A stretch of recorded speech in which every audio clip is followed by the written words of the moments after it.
परमेश्वर बहुत सामर्थी है। वो क्या करता है, दुष्ट हमको ऐसे पेन में डालकर, हमें कुछ ऐसा डालकर बहुत सी ऐसी चीज़ों में करता है। परंतु अगर हमारा आसरा परमेश्वर भरोसा होता है तो परमेश्वर हमारी बहुत सहायता और मदद करता है। ठीक है, हमें परमेश्वर की बातों को बहुत अच्छी रीति से समझना है। जैसे मैं बोलती हूँ, मैंने नीति वचन में पढ़ा, जो परमेश्वर की व्यवस्था, विधि, नियम, आज्ञाओं को सुनने से अपने कान को फेर लेता है तो परमेश्वर उसकी प्रार्थना परमेश्वर के सामने घृणित है।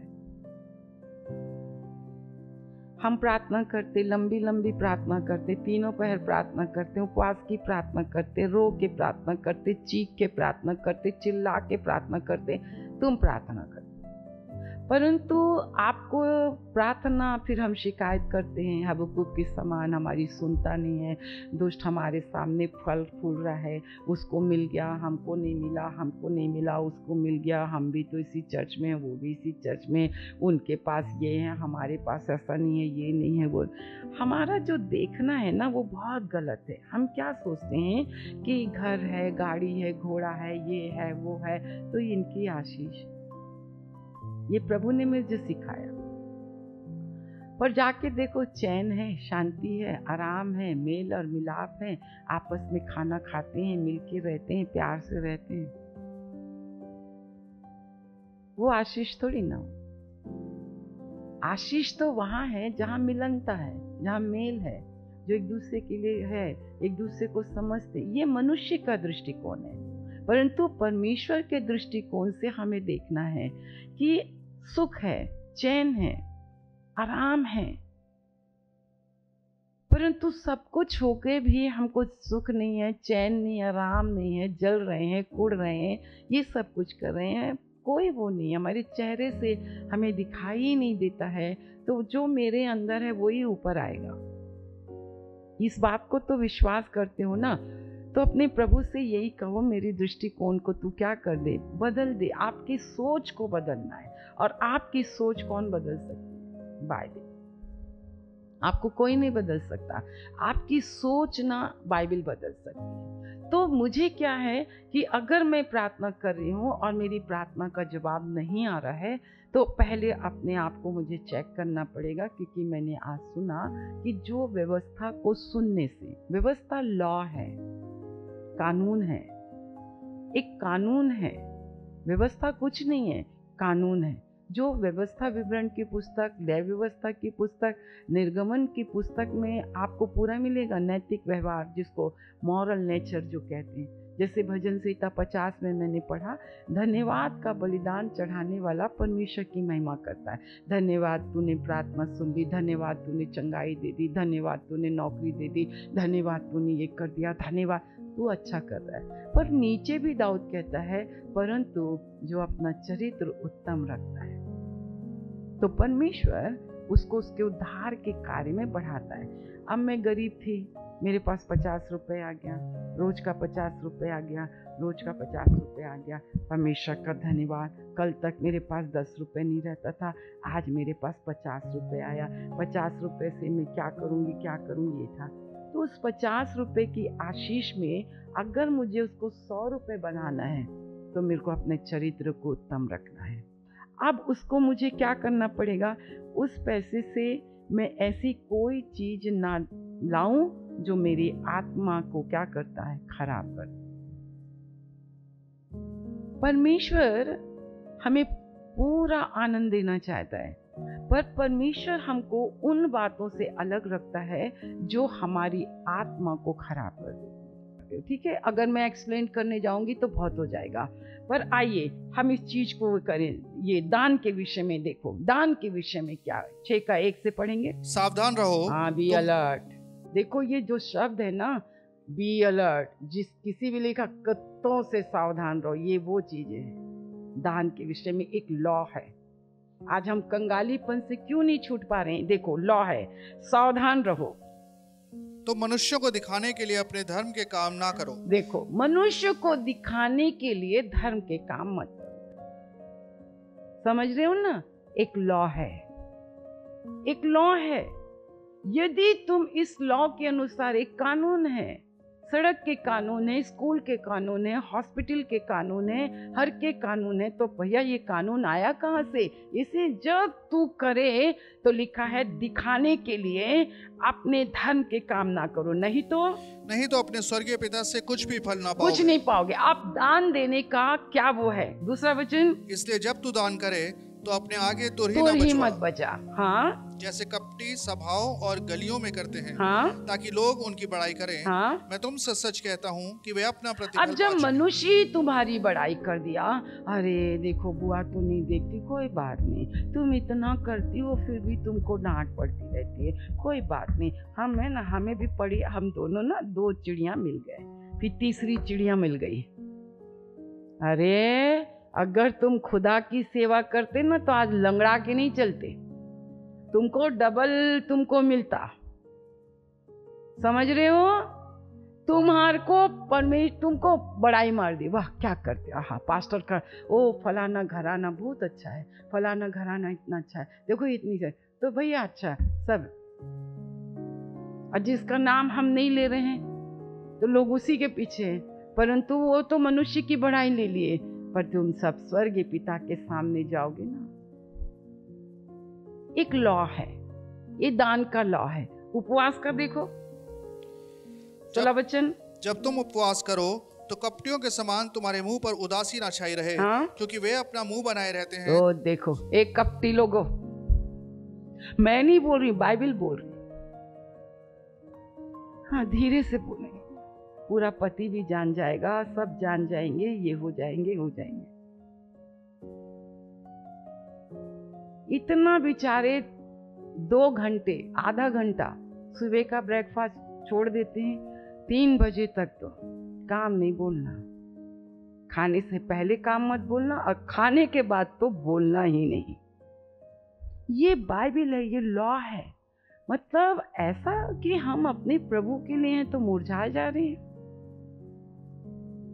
ये मैं नहीं कह रही हूँ, ये बाइबल कह रही है। लॉ बोलो, लॉ, ये व्यवस्था। अगर मुझे उपवास रहना है तो मुझे उपवास के नियम परमेश्वर के वचन में ढूंढने हैं। यदि मुझे प्रार्थना करना है तो प्रार्थना के नियम, हाउ टू प्रे, मुझे देखना पड़ेगा, है ना, कि मुझे कैसे प्रार्थना। ये तो आप लोग ऐसे ही करते हो। पास्टर क्या करता है, मेंबरशिप बढ़ाने के लिए, चलो भाई तुम प्रार्थना करो, मैं सोता हूं, तुम मुझे जगा देना, एक लॉ है। तो बाइबल कहती, तुमने अपनी आंखों से पढ़ा है, जो व्यवस्था सीखने से अपने कान को फेर लेता है उसकी प्रार्थना घृणित ठहरती। पहले हाथ उठाओ, कितनों ने पढ़ा है? ठीक है, कहाँ पाया जाता है? कहाँ पाया जाता है? नीति वचन में। ठीक है, 28 अध्याय निकाल लो। पढ़ते हो नीति वचन? हर महीना पढ़ते हो तो सीखा आपने? अगर आप चाहते हो कि आपकी प्रार्थना सुनी जाए तो आपको क्या करना है? व्यवस्था, लॉ जो परमेश्वर ने आपको और मुझको दिया है। 9 वचन 28:9। जो अपना कान व्यवस्था सुनने से मोड़ लेता है उसकी प्रार्थना घृणित ठहरती है। हाँ, 10वां वचन, जो सीधे लोगों को भटकाकर कुमार्ग पर ले जाता है वो अपने खोदे हुए गड्ढे में आप ही गिरता है। देखो, सीधे लोगों को कभी भी कुमार्ग में नहीं ले जाना। तो वो लॉ है, एक लॉ है। व्यवस्था सीखनी है, दान करने की व्यवस्था सीखनी है, सेवा करने की व्यवस्था सीखनी है, प्रार्थना करने की व्यवस्था हमें सीखनी है, उपवास करने की व्यवस्था हमको सीखनी है। हालेलुया। हम परमेश्वर का बहुत धन्यवाद करते हैं कि परमेश्वर का वचन आपसे और मुझसे बातचीत करता है। ठीक है, मेरे साथ निकालेंगे भजन संहिता की पुस्तक और उसका 15 अध्याय। कितने लोग परमेश्वर की उपस्थिति में खड़े होना चाहते हैं, परमेश्वर की उपस्थिति में पहुंचना चाहते हैं? कौन उसको देखना चाहता है? एक लॉ है, उसमें भी है। भजन संहिता उसका 15 अध्याय 1 वचन। हे परमेश्वर, तेरे तंबू में कौन रहेगा? तेरे पवित्र पर्वत पर कौन बसने पाएगा? वह जो खराई से चलता और धर्म के काम करता है और हृदय से सच बोलता है। हृदय से सच बोलना है। अगर जब आप परमेश्वर से सच बोलोगे ना तो अपने आप ही आप दूसरे मनुष्यों से भी सच बोलोगे। पर होता क्या है ना, हम परमेश्वर से भी सच नहीं बोलते। प्रभु आज चर्च में ना एक विशेष भेंट के बारे में बोली गया। प्रभु जी आजकल ना चर्च में ये बोला जा रहा है, जब भी प्रभु की सभा में आओ तो ना छूछे हाथ नहीं आना। अब बताओ प्रभु जी, आप तो जानते हो ना मेरे पास क्या है। हाँ तो जानता तो हूँ तेरे पास, मेरे पास ना इतना ही है, मेरे पास ना इतना ही है।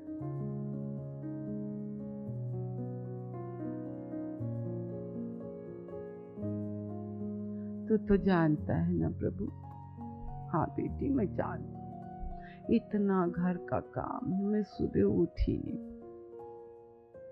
तू तो जानता है, तू तो बहुत जानता है। तो मैंने थोड़ी ना कहा मध्य रात्रि में सो, मैंने तो सोने का भी नियम बनाया, जागने का भी नियम बताया। हाँ या नहीं? अब जल्दी सो रहे हैं तो सुबह उठ रहे हैं ना, तो चेहरे में रौनक ही आ रही है।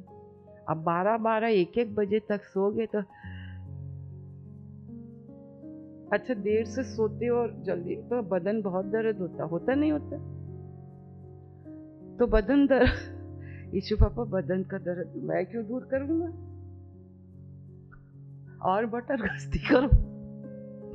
नींद की कमी नहीं है, नींद पूरी नहीं हुई है तो बदन तो दर्द देगा ही, माथा तो ठनकेगा ही ठनकेगा, दर्द तो होगा ही होगा कि नहीं होगा? आलसीपन छाएगी कि नहीं छाएगी? मैं गलत हूं क्या? मैं गलत हूं क्या? हरकतें हम इसको कभी भी हम इसको ध्यान ही नहीं देते हैं। बड़ी बड़ी बातें नहीं करने के लिए प्रभु ने कहा, भले पहले छोटी छोटी बातें, मैं लॉ के बारे में बता रही हूँ। हमें परमेश्वर से सच बोलना है, हमें परमेश्वर के साथ सच बोलना है। बदन में दर्द उसने नहीं दिया। मेरे प्रियो, जिस दिन तुम डिसिप्लिन में आ जाओगे, टाइम से पेट खराब हो गया, अरे रात में तुम देर से खाओगे, पेट नहीं खराब होगा तो क्या होगा? सो गए, अब वही चीज सुबह ब्रश करते समय मुंह में आ रही, अरे तो इसमें प्रभु की क्या गलती है? समझ रहे हो ना इस बात को? इसलिए लिखा हर बात का एक समय है, हर समय एक लॉ है। कौन हमें परमेश्वर की उपस्थिति में, हुजूरी में हमें जाने के लिए कौन खड़ा हो सकता है? दाऊद अपने परमेश्वर से पूछ रहा है और वही बोलता है, मैं जानता हूँ प्रभु कि जो हृदय से सच बोलता है। आपको सच बोलना है, प्रभु प्रभु मैं तेरे आगे सच बोलता हूँ, मत छिपा। वो तो जानता है, आप ये मत, तू तो जानता। हाँ मैं जानता हूँ, पर तू अपने मुंह से बोल।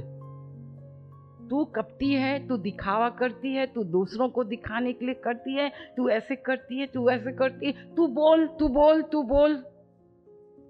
हमको सच बोलना है। जब हम सच बोलेंगे, देखो परमेश्वर की उपस्थिति के में खड़े होने के लिए कितनी बातें हैं। वह जो खराई से चलता, खराई का मतलब शुद्ध, नो कंप्रोमाइज, कोई मिलावट नहीं। शादी में जाना है तो पारिवारिक प्रार्थना शॉर्टकट, कई लोग तो वो भी नहीं करते। शादी का माहौल है, प्रार्थना बंद। हमारे दुनिया के कार्यक्रम में वो नहीं होना चाहिए, परंतु ये देखो ये लॉ है, क्योंकि स्वर्ग में शादी ब्याह नहीं है, स्वर्ग में पति पत्नी नहीं है, स्वर्ग में बाल बच्चे भी नहीं है, स्वर्ग में कुछ भी नहीं है। स्वर्ग में तो प्रभु है और आप और मैं। खराई से चलो, खराई से चलो। मनुष्य के सामने नहीं, खरापन मैं नहीं देख सकती हूँ, वो देखता है। नाप उसके पास है, वो बोल रहा है, चेलों को सिखा रहा है, दाऊद कह रहा है। ऐसा थोड़ी ना होता है। खराई जिसमें किसी परमेश्वर का वचन खरा है, शुद्ध है, पवित्र है। परमेश्वर पवित्र है, ये वचन ही तो परमेश्वर है, वचन ही तो परमेश्वर है, वचन ही तो परमेश्वर है। जो खराई से चलता और क्या करता है? धर्म के काम करता है। ये कौन सा धर्म है?